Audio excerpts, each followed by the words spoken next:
I'm Sita Fay, Director of External Affairs. I'm Jamie Buck, Director of Innovation. This is Fundamental, the podcast from NYSIF, the organization at the intersection of finance, health, business, and labor in New York.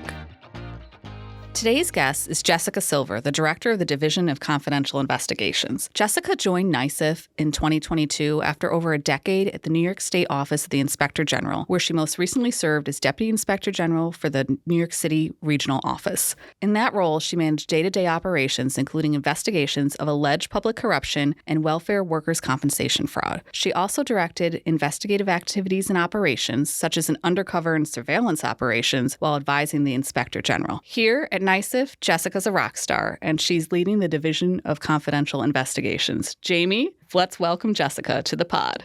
Welcome to the pod, Jessica. It's great to have you with us this afternoon. Thank you so much. Thank you. I'm excited to be here. So you're just a rock star everywhere you go, and now you're our rock star here at NYSIF. So we've been spending a lot of time with Jessica lately talking about fraud. First, we are pre-recording this episode during an anti-fraud week. Jessica, start with that. Tell us a little bit about anti-fraud week. That's going to frame up the conversation for everyone, and we're going to really dig into fraud efforts, what we've uncovered, understanding fraud, and how it interfaces for the general public. That's a big part of some of the things that we've been talking about and trying to get the general public to understand fraud is not just an insurance problem. Jessica, let's talk about this week here, where we are pre-recording in November. Sure. So this is International Fraud Awareness Week, and it is actually the 25th anniversary of International Fraud Awareness Week. The ACFE actually started this 25 years ago, and it's about making the general public more aware of the issue that insurance fraud really is. Because according to a Coalition Against Insurance Fraud study done only a few years ago, insurance fraud costs Americans $308.6 billion a year. And to bring it home to NYSIF, it costs $34 billion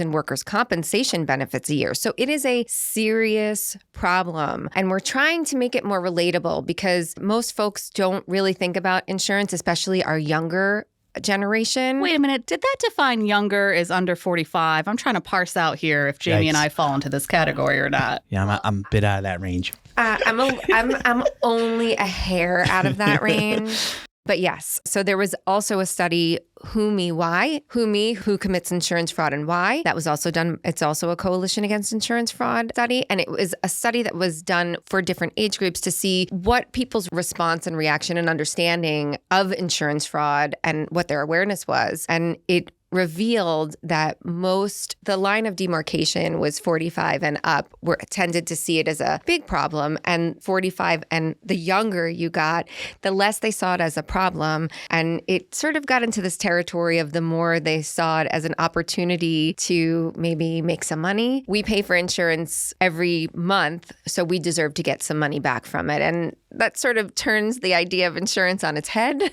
Insurance is there for all of us, right? When we need it and when we need it most, and we never know when we're going to need it. It's a safety net. So I think it's harder to understand when you're younger and you may not have anything more than, a small insurance bill for your car or your iPhone.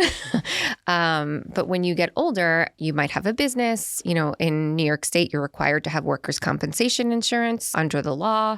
You cannot operate in a business without it. And it's a large expense. And some that people are willing to commit a crime to get out of paying.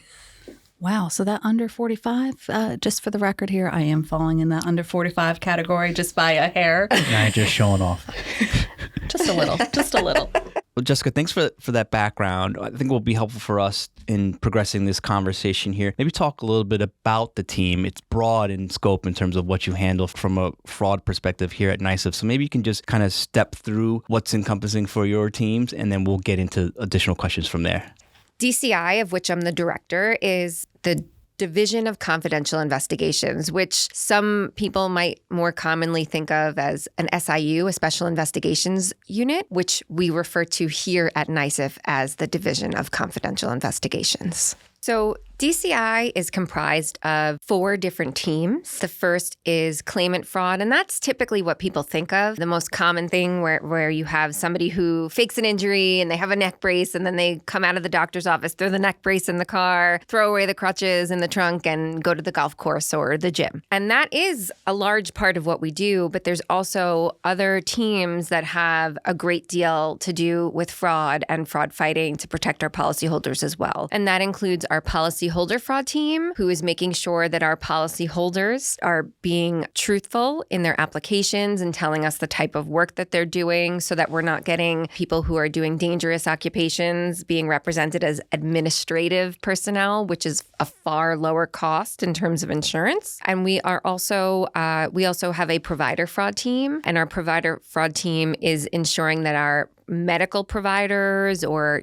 durable medical equipment companies are not billing for services not rendered, things of that nature, or overbilling. And then we have a data analytics team that sort of rounds out our division that supports us, that is looking at the data to try and find patterns so that maybe we can get ahead of the fraud, be a little bit more preventative, or at least getting ahead of fraud is difficult, but certainly discovering it earlier and being able to, what we like to say, stop the bleeding. And when I say bleeding, I don't mean physical bleeding, I mean monetarily bleeding, so that we prevent losses for our policyholders and for NYSIF as well. Yeah, and that's exactly why we wanted to have you kind of expand on that, because it's much broader than maybe people initially think about what we do from a fraud perspective. So thank you for that. Sita? Jessica, I want to jump to your analytics team a little bit. We're talking about AI. You can't go anywhere without talking about AI. So I see AI as a tool to help enhance what you're doing. Then I also see AI as maybe something that could impede investigations. Talk to me about how AI fits into what you're doing at DCI. Does it make it easier to detect and discover? Is it trickier? What's out there? What is your team finding?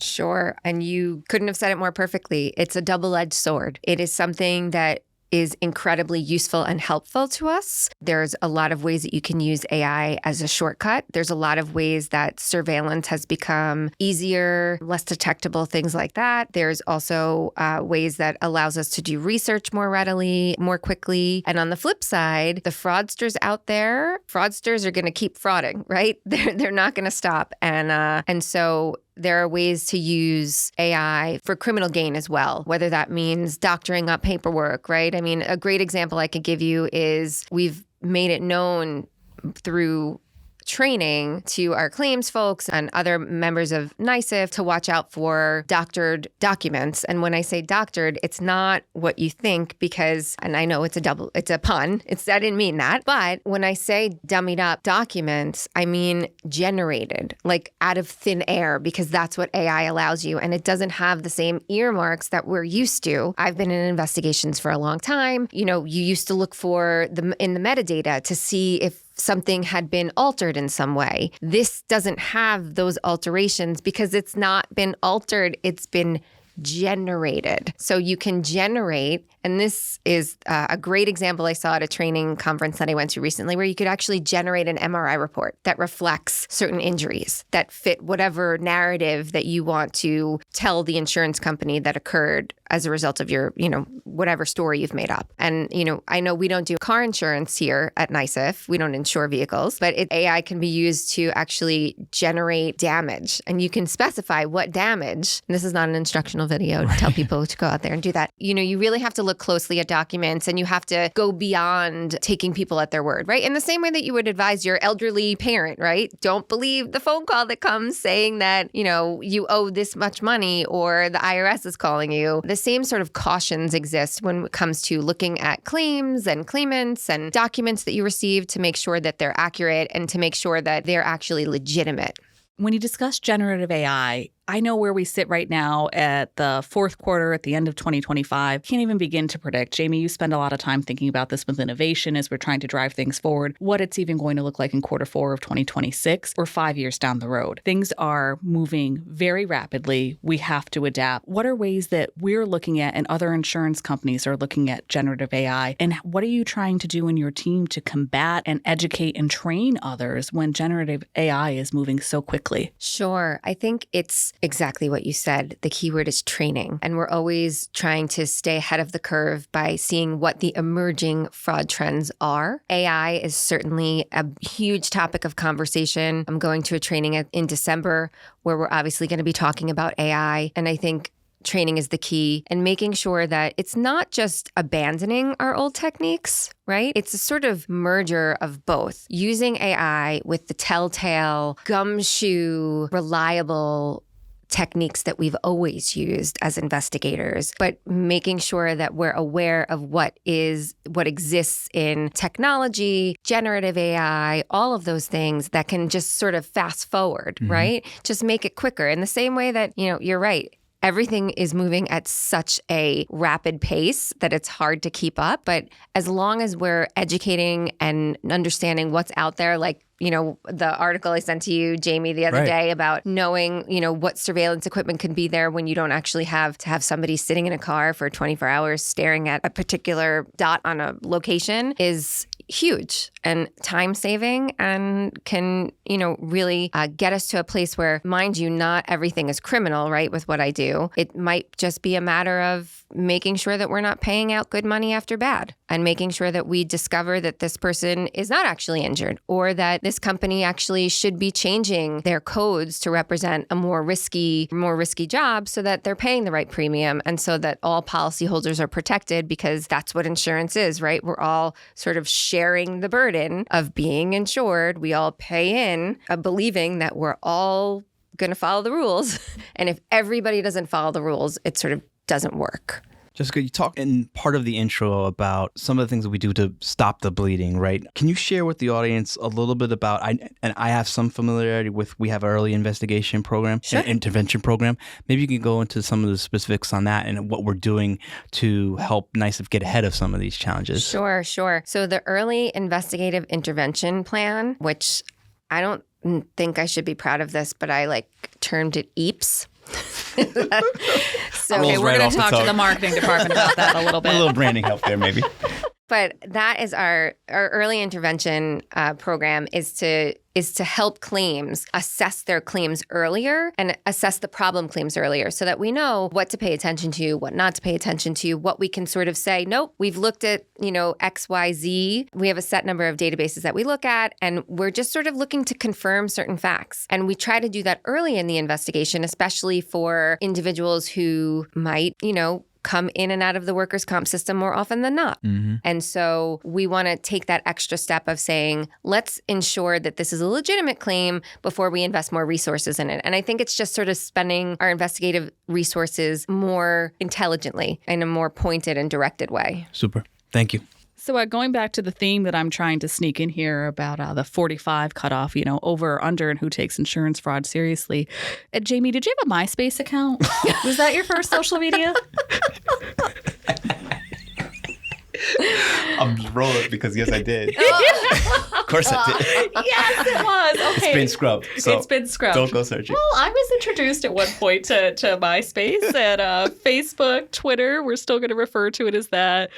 TikTok. We know there's a lot of different things. So I'm often thinking about marketing and communications. But one of the conversations that I always come back to is, why would you post that on social media? And that's not something that we just have to ask ourselves, educate our children about, talk to them about digital footprints that didn't exist when a lot of us were growing up, and they're digital natives and are learning about this. I think we had the luxury in this room of learning a lot on our own first before we came into that with some more developed frontal lobes. And it still doesn't mean that people will post things and not understand the metadata that goes around it. Jessica, talk to us about social media. I don't want to help fraudsters fraud, as we're talking about, but you just got to stop posting everything you're doing online. Tell us about what you've seen. No, Jessica wants everyone posting. Yeah, social media is one of those things, right? I mean, I think there's a whole science behind it where people like dopamine releases, right? When you post things and you get all these likes. And I think it's somewhat irresistible. I also think it's a way of life today, in today's day and age, right? So, people might do it because it's their business, or friends of friends post things and then you get tagged. So you might not necessarily have control over all these things. And yeah, social media absolutely factors into it. That's not a case at NYSIF, but a case in the past that I handled at the Inspector General's office. Absolutely. We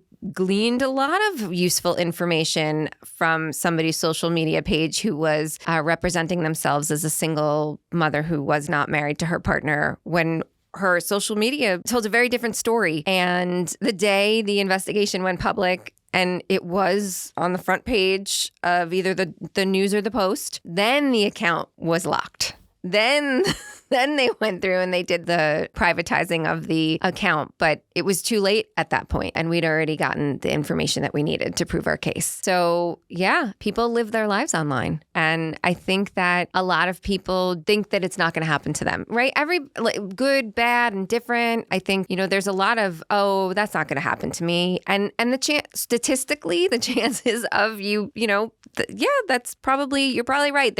I'm sure there's some statistic out there that says that you're not going to be discovered or something like that. But then you are one of those statistics. It's rolling the dice. I think people don't realize, in the same way I think I could give you examples of people who don't realize they're victims, right? The people who are working for an employer who's not insured to the degree that they should be, and they're exposing their workers, but the workers are getting paid, and in some ways are living a life that is far better. Maybe they're new to this country, and the existence here in the United States is far better than anything they got in their home country. And so they don't have a high bar to compare it to. So they're like, yeah, no, this is great. But it's not, because their employer is not complying with the law. They're leaving them exposed to all of these things. They don't have the right safety standards in place, right? They're not making sure that everybody's tied in. I can think of countless examples of, so you could fall off a roof. You could really get injured. And those injuries could be life-changing and life-threatening. And those people, if you ask them, would never tell you that they're being victimized.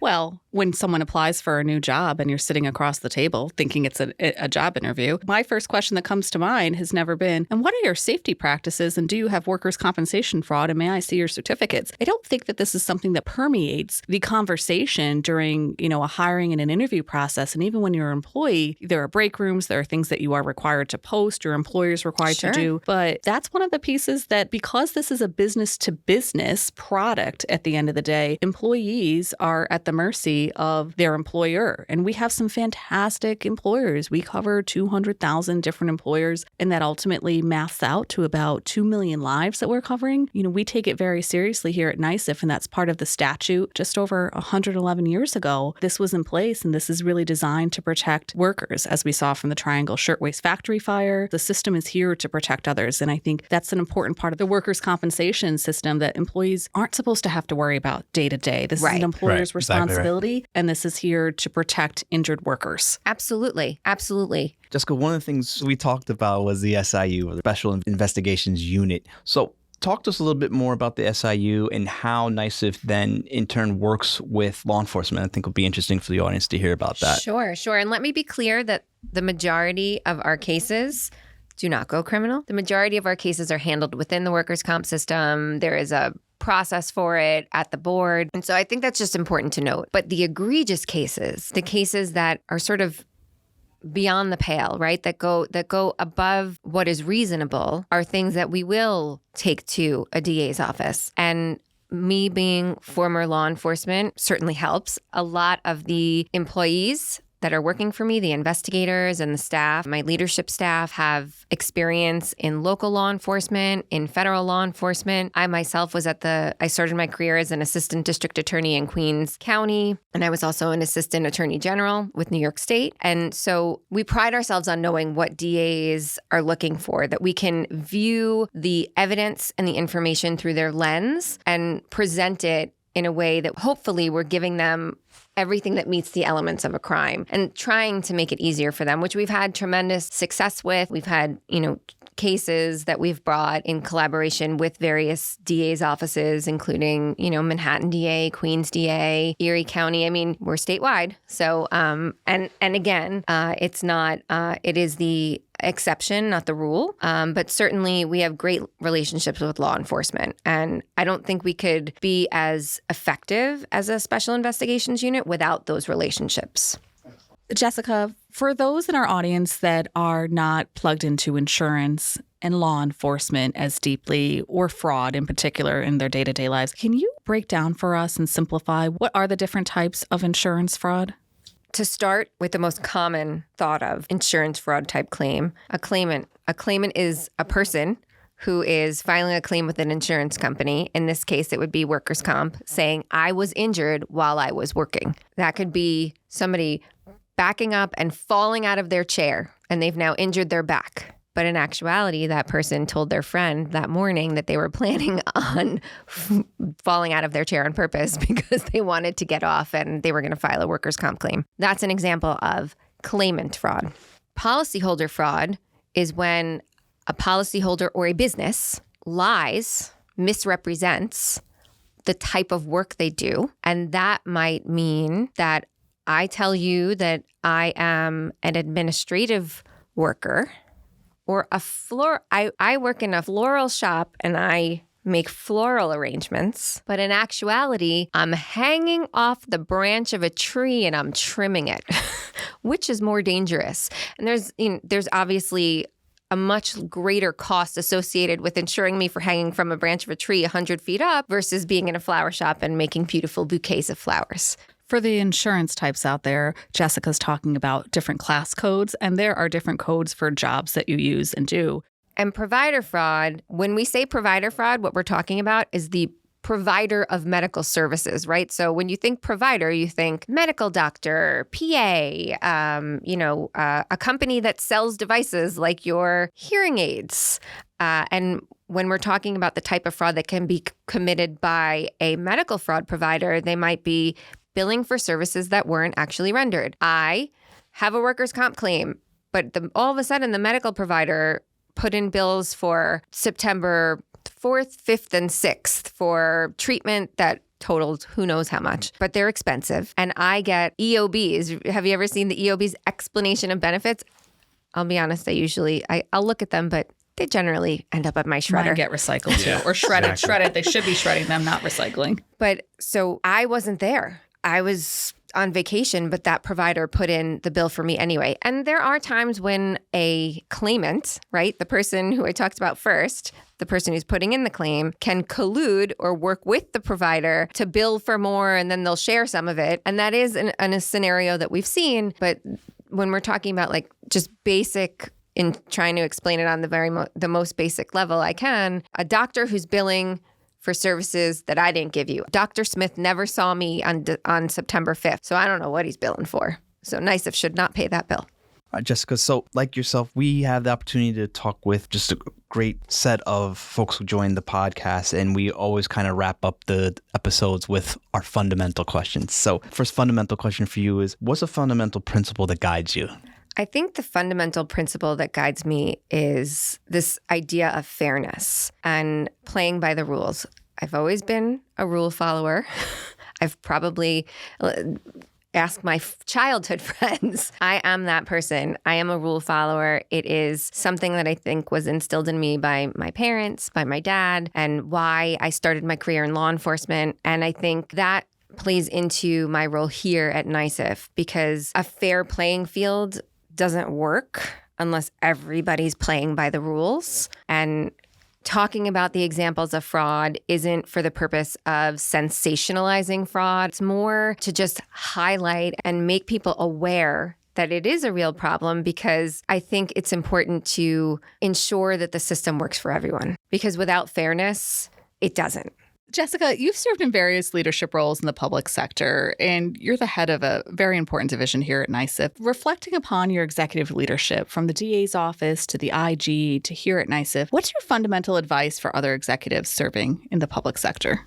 I think my fundamental advice is holding sort of sacred, and that might be too strong of a word, but you are a public servant first and foremost. And I think that is what guides me in, I've seen this in cases that I've done in the past where, you interview people and they just don't care because it's not their money, because it's the state's, and, they're dealing, and they get sort of desensitized and it doesn't matter. And they have like millions of dollars flowing in and out of accounts. And it's like, it's not my money. It's NYSIF's. And that's not the way I operate. And I sort of, I think that there's no difference between public service and private, in my opinion. You conduct yourself the same way, no matter what. You are entrusted and to a large degree should be held to a higher standard as a public servant. And that is how how I conduct myself as an executive here at NYSIF. And I think that I find that that's the rule across the board in NYSIF. And I think everybody operating at that level is what makes it such a pleasure to work here.